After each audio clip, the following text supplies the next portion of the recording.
Hello folks! This time around we're going to look at the actual memory allocation and release algorithms. So last video we were talking about how the memory is organized so that we can go about managing our heap, managing our allocation and deallocation of dynamic data.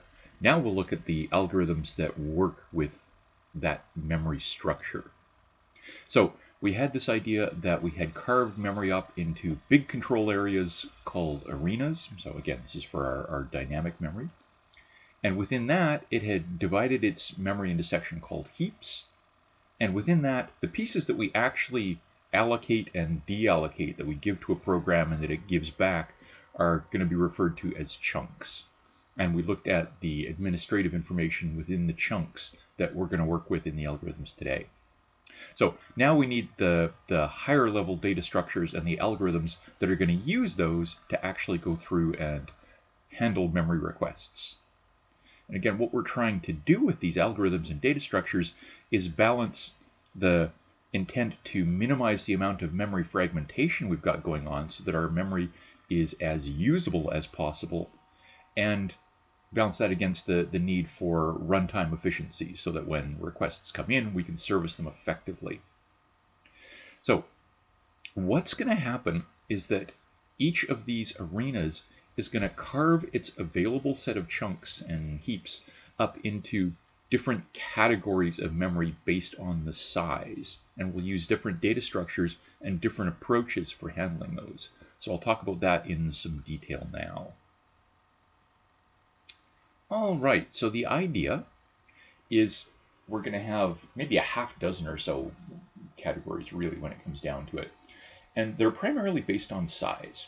So the idea is most of our requests are going to be requests for kind of small fixed size chunks of data that we want to be able to service really quickly.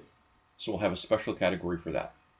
Then we'll go to a category of stuff that's a little bit less frequent. So if the fast stuff doesn't work, we'll go to that. And if that doesn't work, then we'll go to another kind, and then another kind, and then another kind. And we'll just go down the chain until we find something that services the request that we need.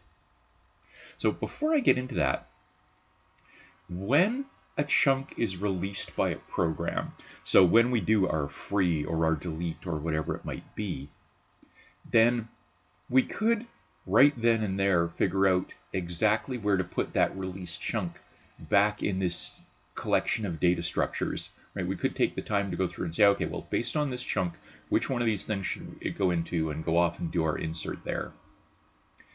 But quite often when memory is getting released, there's lots of chunks being released in a really short time span.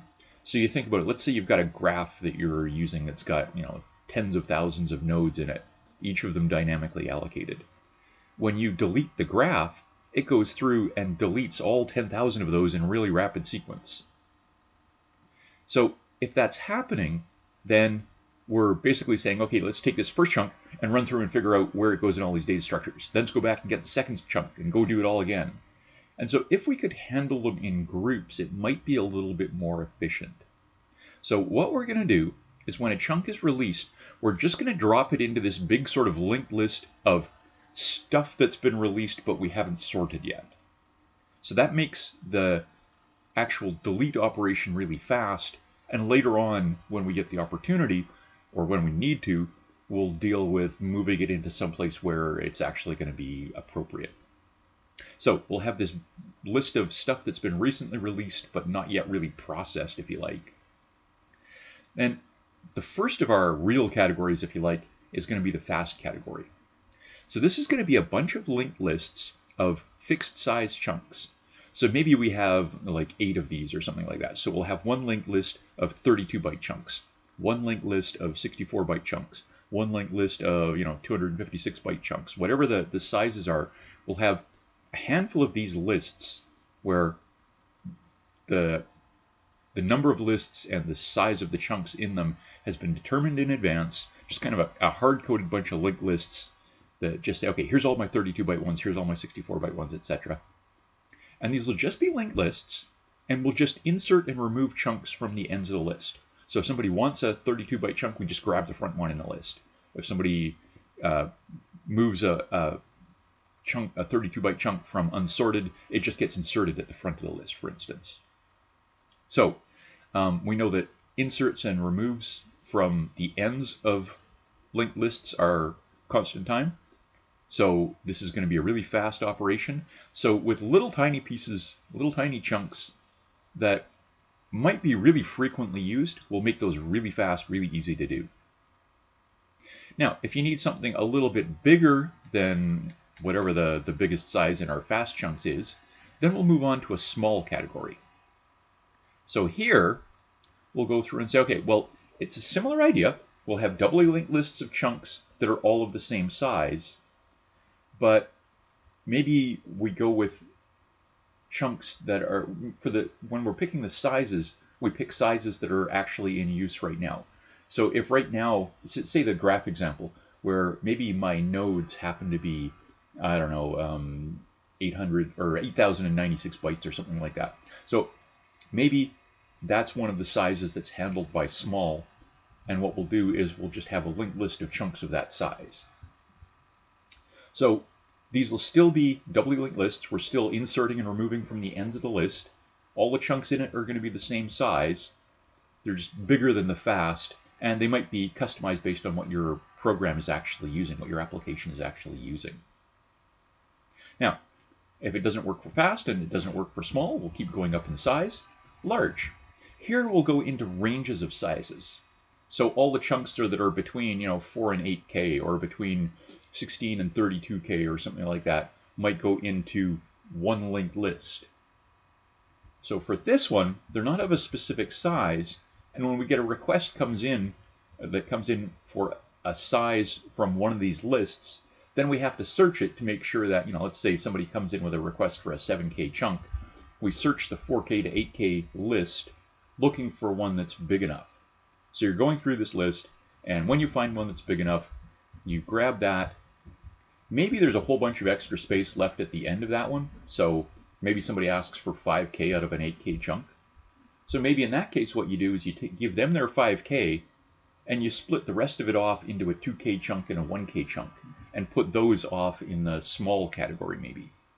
So you might go through this, find a big enough chunk, and then do something appropriate with the extra space that's left over that's not going to be used by the request for that chunk. If it's just a tiny amount, maybe if they use nearly all of this 8K, maybe we don't even bother to do that. But that's an argument issue. So another possibility is, if it's a really, really big request, something beyond the capacity of these larges, something that's really beyond the sizes we envision handling in our heaps, then maybe we turn it over to the operating system and make a special call to the operating system saying, hey, whoa, I've got a request for this really big chunk of memory. Can you please handle it for me? So these are the memory map requests. And again, the idea is, if we hit one of these, we're going to say, oh, okay, wait a minute, that's outside the scope of my memory allocation algorithm. I'm going to turn that over, and I'm going to put a marker in whatever chunk that is, and say, okay, this one's getting specially handled. This is not part of our regular process. And then the other category is that we might have a little cache for every thread for the chunks that it's been using recently.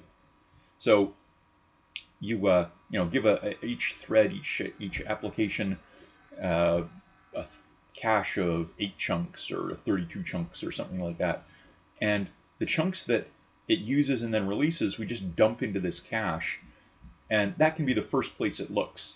So if it's constantly requesting and releasing chunks of 128 bytes, then it might have a bunch of these stacked up in its cache, and it can just go straight and grab those without having to come back to, if you like, the main algorithm, the central control for allocation and deallocation requests. So that'll be our organization, our half dozen different categories of memory, if you like. So in terms of the algorithms, we'll take a look at the allocation algorithm and the deallocation algorithm. For allocation, when a request comes in saying, I need a chunk of however many bytes, the first thing we do is see if we've got something that's big enough in that cache, and use that if so. right? Then we don't have to go to any of the rest of this detail, and the application's already got that pretty closely accessible. If not, then we'll check and see if it's one of those really big requests. And then we'll say, oh, okay, this is way outside my scope. We'll use memory mapping, mmap. Otherwise, if it's something that we can handle and it's not in the cache, then first we check the fast bin, right? If the size is appropriate, then we use that if it's available.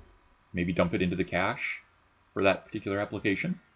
If it's bigger than what the fast bin handles, or the fast bin doesn't have anything available, then we'll check the small bins and use that if available.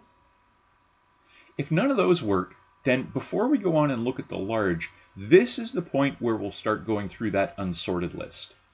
Right? Most of the time, most of our requests should get handled by one of those three quick ones, the cache, the fast, or the small. If we get past those into something a little more unusual, a little bigger, then we'll go through and say, okay, let's just check and see if there's something that's been released recently that's useful. So we'll go through the unsorted list, moving them into either small or large as appropriate.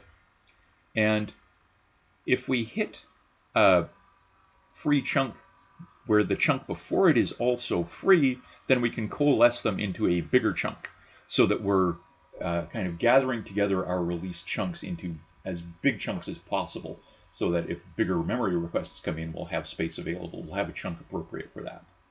And if you recall, the way the chunks were organized is each one had that flag in the beginning that told it whether the preceding chunk was free or not. So it looks at that, says, oh, if the previous one is free too, let's merge them together.